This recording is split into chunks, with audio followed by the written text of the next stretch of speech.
Listen now to a reading from the Gospel according to St. Mark. This comes from the 10th chapter,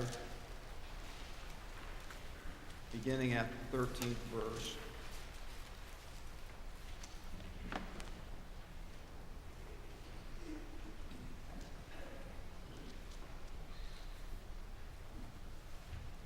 People were bringing little children to Jesus in order that he might touch them. And the disciples spoke sternly to them. But when Jesus saw this, he was indignant and said to them, "Let the little children come to me. Do not stop them, for it is to such as these that the kingdom of God belongs. Truly I tell you, whoever does not receive the kingdom of God as a little child will never enter it." And he took them up in his arms and laid his hands on them and blessed them. As he was setting out on a journey, a man ran up and knelt before him and asked him, "Good teacher, what must I do to inherit eternal life?" Jesus said to him, "Why do you call me good? No one is good but God alone. You know the commandments. You shall not murder. You shall not commit adultery. You shall not steal. You shall not bear false witness. You shall not defraud. Honor your father and your mother." He said to him, "Teacher, I have kept all these since my youth." Jesus, looking at him, loved him and said, "You lack one thing. Go, sell what you own and give the money to the poor, and you will have treasure in heaven. Then come and follow me." When he heard this, he was shocked and went away grieving, for he had many possessions.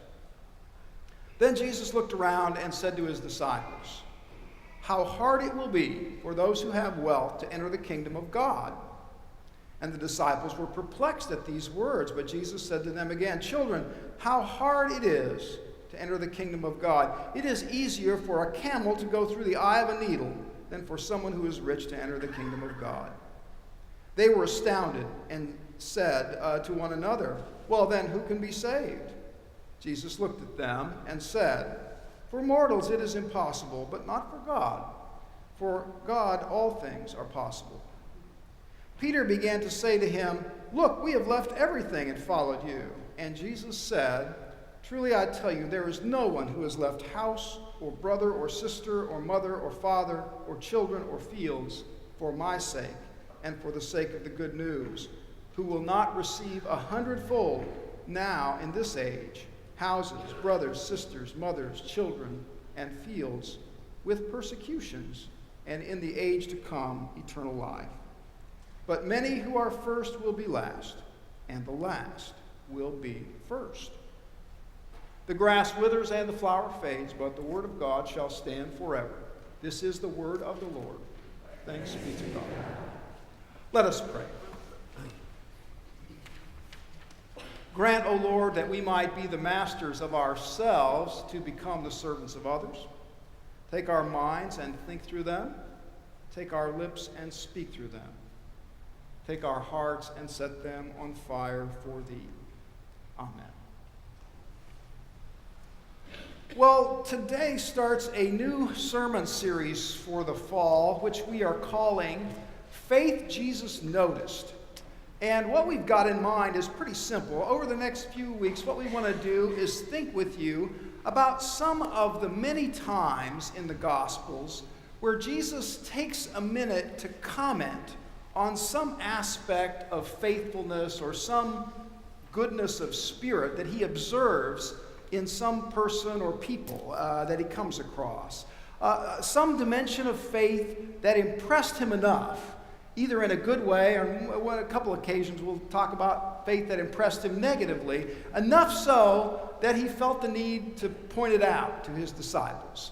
Faith Jesus noticed. It's based on a lot of people assume that the Bible is pretty uncritically accepting of religion in general, but the Gospels make it pretty clear that for Jesus, not all religious expressions were equal. There was healthy religion and there was unhealthy religion, and for him, being faithful and a good disciple was not just about having religion.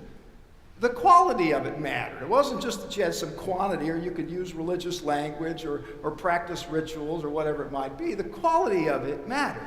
So this fall, for a few weeks, that's where we're headed. Faith Jesus noticed. And we're beginning today with this wonderful section from Mark. Let the children come to me. Do not hinder them, for to such belongs the kingdom of God. Truly I tell you, unless you enter the kingdom of God like a little child, you will never see it. Now, the context of that statement, if you were listening when I read that, is that some parents were bringing children to Jesus for them to be blessed. And the disciples were doing what they could to keep that from happening. It's interesting. Maybe the disciples were in a bad mood that day, or more likely, I suspect they were just trying to be good soldiers, running interference for their master, who apparently thinking, he doesn't want to spend time with this. It's not a good use of his time. Let's hear a religious lecture or something like. We don't want to mess with these little kids and their moms bringing them in. But the moms and the kids keep coming. Not all that different from what happened here at church this week. It was the beginning of bright beginnings, and the kids come, the little kids and the parents come in by the throngs early in the morning, and it reminded me, as I was to at least understand where the disciples were coming from. When you have lots of kids coming at once, you got noise. You got cheerful noise from some, laughs, squeals, happiness. Some came in this past week in our hallways, were kind of whimpering, and then some were just in all-out rebellion, wailing, weeping and gnashing of teeth. They couldn't get out of there fast enough. When you got kids, you got noise, and according to Mark, the disciples wanted none of it. The disciples spoke sternly unto them, Mark says. And then he quickly goes on to point out that Jesus spoke sternly to the disciples. Let them come, for to such belongs the kingdom of God. And I will tell you, whoever does not receive the kingdom like one of these will never see it. Now, in the first century, that statement was probably even more dramatic sounding than it is to us now, because back then, children had virtually no status, no rights in community life. People of my generation and older, maybe you remember that old phrase, children should be seen and not heard? I kind of grew up in a household where that was part of kind of how it was. It goes all the way back to ancient Rome. That was the way it was. And the first century children were very much treated as second-class citizens.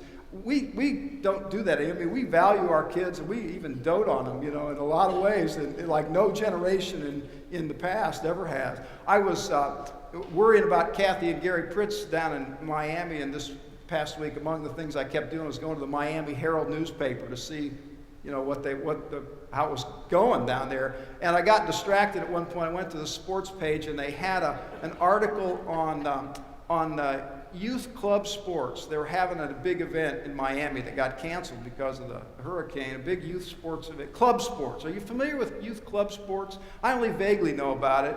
When I was a kid, Little League was very much a local affair. You played the kids around town. You had three or four little teams, and that was the league. No more.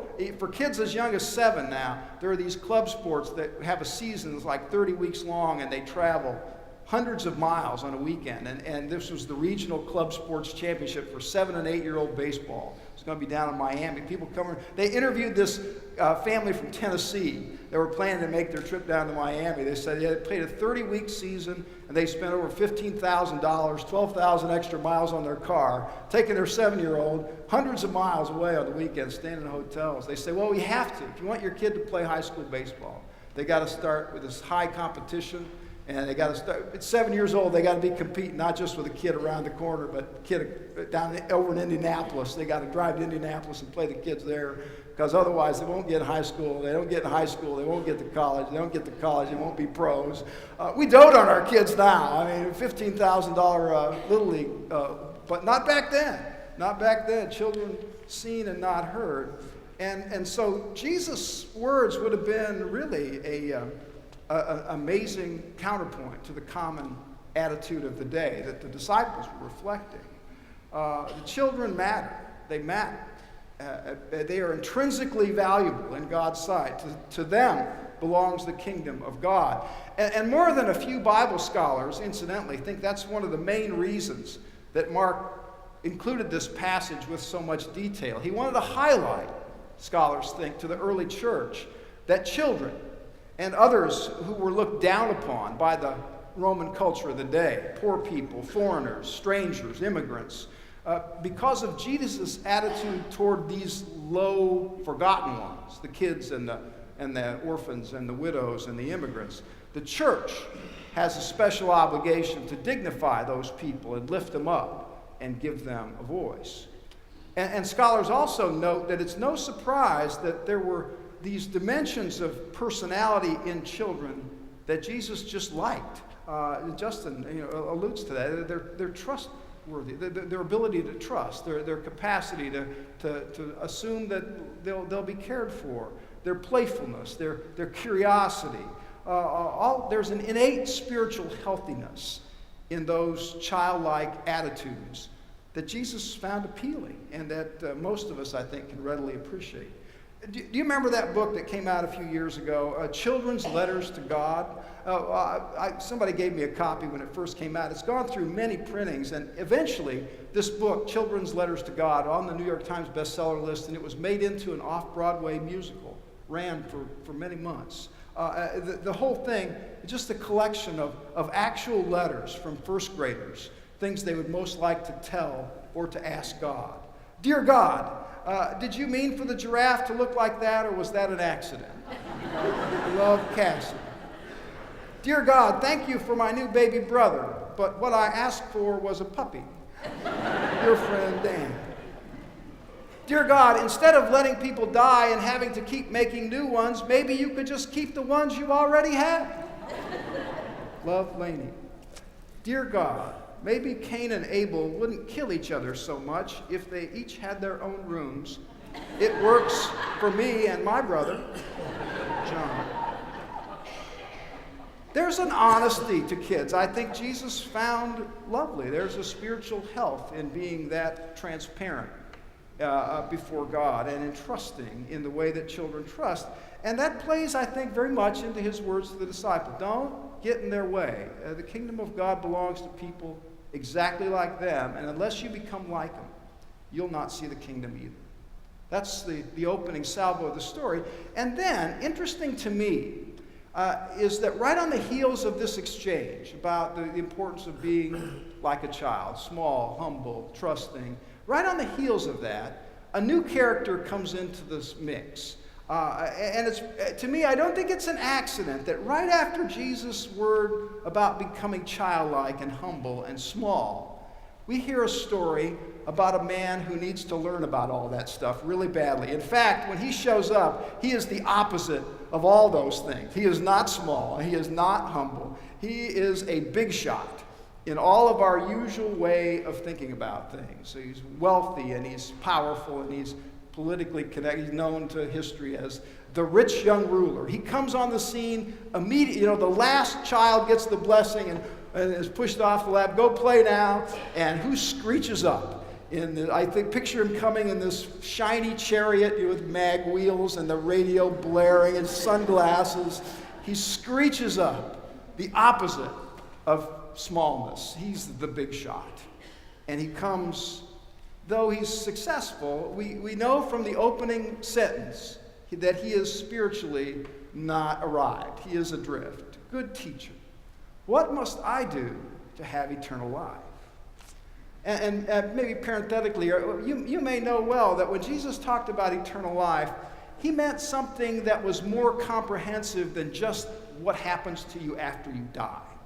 Jesus believed in a hereafter, and he taught us that we could trust in that. But really, it's interesting to me how little time Jesus spends in the Gospels trying to describe the hereafter, other than to say, it's out there, in my Father's house are many rooms, you can trust it, because you know who God is, you know the love and the care, so you can trust it. But don't worry so much about that. That's all in God's hands.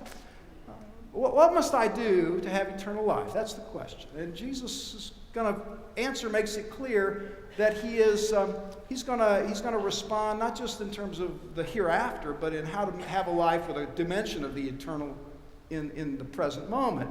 And true to form, Jesus listens very carefully to the question, And then he doesn't give an answer. That's very typical. Instead, he asks a question of his own. Well, you know our tradition, do you? You know how the tradition that you're part of, it talks plainly about living in such a way as to be careful about what you put at the center of your life. You know the Ten Commandments? You shall have no other gods before me. Honor your father and mother. You shall not kill. You shall not... You know all those, do you? And the man responds, Lord, I not only know them, I have kept all these things since my youth. Now, it's interesting. I would think maybe Jesus might challenge that self-assessment, pretty generous self-assessment. All these things I have kept since my youth. But in fact, he withholds any response other than Mark has this lovely little description. Jesus looked at the man and loved him. Here's a person trying.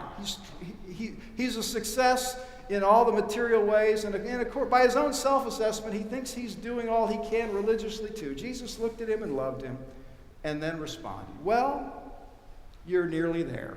You're nearly there. Just one tiny more thing will be required of you. All that stuff, all this stuff that you have, the stuff that you possess, or think you possess, but actually, which seems to me like it's possessing you, why don't you get rid of it? Divest yourself of it. Sell it, give it away, give the proceeds to the poor, and then come and follow me. Didn't you just hear me say you got to become small like these little children here? Didn't I just, were you here for that part of what I just said? You got to become small, and you'll have what you're looking for. And at this point in the story, of course, the man looks down and kicks the dirt and gets in his chariot and rides away. For he had many possessions, Mark says. Interesting to say, this is the only story in the Gospels where somebody explicitly says no to Jesus for an invitation to follow. Only person ever to turn his back on Jesus in the Gospels explicitly, and it was done over stuff. Isn't that interesting? That's maybe not surprising. And with that, he rides off, and it looks like at that point that the story is going to come to its conclusion.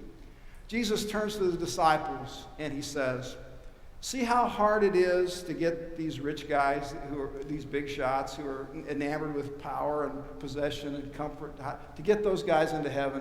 It is hard. It's like trying to force a camel through the eye of a needle. They're way too big. They're way too big to fit in the space that they need to fit in. And so it's really hard to get them in. And to me, you think that the story is going to conclude right there. It would have made perfect sense in a way if Mark just would have drawn that to a conclusion. And you'd get a good lesson out of that. The lesson about not focusing on our lifestyle to the point where we, lose our life, in the deeper sense of that term. But what I particularly like about this story is that Mark just he's like a cameraman. He keeps the camera running when you'd think it would fade to black. And now he turns the lens on the disciples who've been standing by, watching all of this, the blessing of the children become small, the exchange with the big shot who turns Jesus down. And the disciples, they're now in the forefront of Mark's camera, and you get to see their response. And in some ways, the disciples are nothing like the rich young ruler. None of them are distracted by their wealth. They got nothing. They got not 2 nickels to rub together. They got dinner by gleaning grain out of the fields as they walked by. They literally lived from hand to mouth. And they would not have been thought of as successful in the eyes of the world in any way, shape, or form. And seeing what they have just witnessed, they, I think, are feeling good about it. We're not like that guy. How about us, Jesus? Peter says. We have left everything to follow you. So are we in? We get it, that those rich guys who are obsessed with themselves and their money, they're hard to say, but look at us. We got nothing. We're following, so we are in for sure, right? And then the answer comes back. Well, for mortals, it's impossible to be saved. Who can be? They say, can we be saved? If not us, who can be saved? And he says, well, For mortals it's impossible, but not for God. For with God nothing is impossible. And I think that response is at least as important as the first point. That for Jesus, it really didn't matter whether you're rich or poor. It didn't really matter how far down the path of discipleship you've already gone. For him, the question, have I earned my way in yet? Am I sufficiently holy to check that off in the box and assume that I've arrived? That's the wrong question. That's the wrong. If eternal life depends on us checking off all the boxes, if it's like a contract, I'm going to do X and in return I get my reward for services rendered. Jesus says, if that's how you think of it, it's going to be impossible. That's not how it's impossible. But fortunately for us, it's not like that. Our spiritual well-being now and our eternal fortune in some grand hereafter, thank God, does not depend on us being able to check off all the boxes. It depends on God, and it depends on grace. And with God, with grace, nothing is impossible. So if you want a good life, a life with a dimension of the eternal in the everyday, Jesus seems to be saying to those disciples, here's what you can do.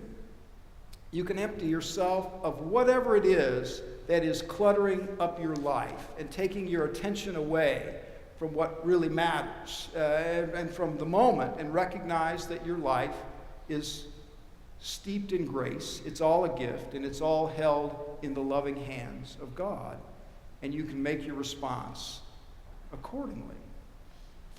Several years ago now, I was with one of our mission groups down in Arkansas. We went to the Heifer Ranch. Many of you have been there. And at the time, in their lobby, they had a piece of artwork in the kind of the common area that I have long remembered. It was a striking little piece. I later found out in doing a little internet research that what they have down there is quite a famous Chinese painting. It's in 2 panels, and it's very simple. One panel is supposed to be depicting heaven, and the other one is depicting hell. And in the panel that depicts hell, the artist has painted people sitting around this big banquet table. It's overflowing with all kinds of wonderful food. And all of the people sitting around it, though, their faces are emaciated. They're starving to death. They're anguished as they sit there in front of all this abundance. And they're starving, you can see from the painting, because each person has a pair of chopsticks that are longer than their arm. So they've picked up a piece of food, but they can't ram the food into their mouth because the chopsticks are too long. They're all anguished trying to do that, and you can see that they're all starving to death as they do that. That's the depiction of hell in this 2-panel piece of art. The panel depicting heaven is almost exactly alike. There's a banquet table, people seated around it, filled with food. Same people are there, but you can tell their faces have filled out, they're happy, they're healthy. They got the same awkward chopsticks that they had in the other panel. There's only one difference. Now, they're feeding the person across the table from them. And so everybody has more than enough. It's a parable about living deeply and humbly in community, and how that's the source of life.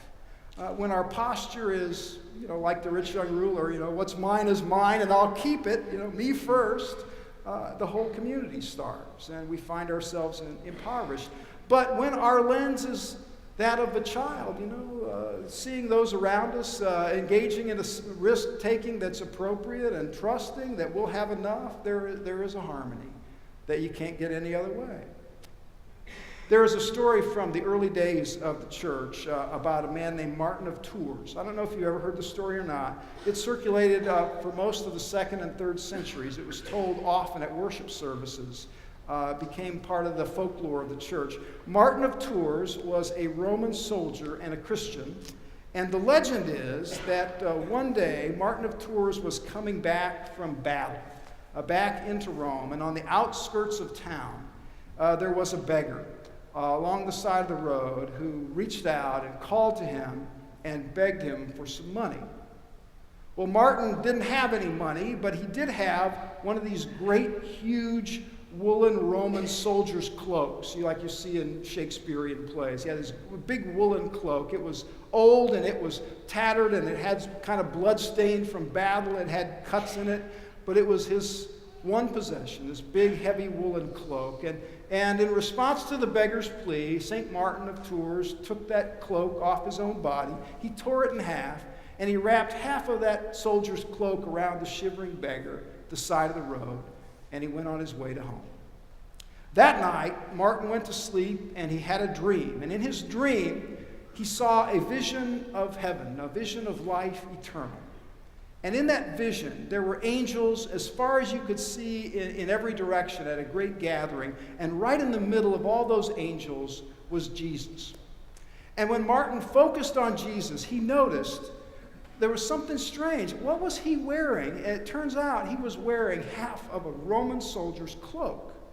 And an angel standing beside the Lord asked Jesus, "How come you've got this old, tattered, half Roman soldier's cloak on?" And Jesus answered, "Oh, it's my servant Martin who gave it to me." And the church told that over and over and over in its history as a way to remember how much we value the power of the outward focus. The last shall be first, and the first last. The start of a good church year, it seems to me, is the time to remember how much we value the emphasis Jesus placed on the striving for less so that we might experience more. I think of Margaret Mead, the great anthropologist, who once said, "In a truly great society, there will always be reverence for the humble and the childlike." Because in a great society, you always want the people who are willing, open to more and learning more every day. I think that's exactly right. And we go off for another year of discipleship now as a church, seeking to grow in faith, seeking to empty ourselves of whatever would distract us from the things that matter the most. And the adventure begins once again. Who knows? Who knows what God has yet to show us and how God will yet use us in that holy process. So may we be open to it every day. Amen.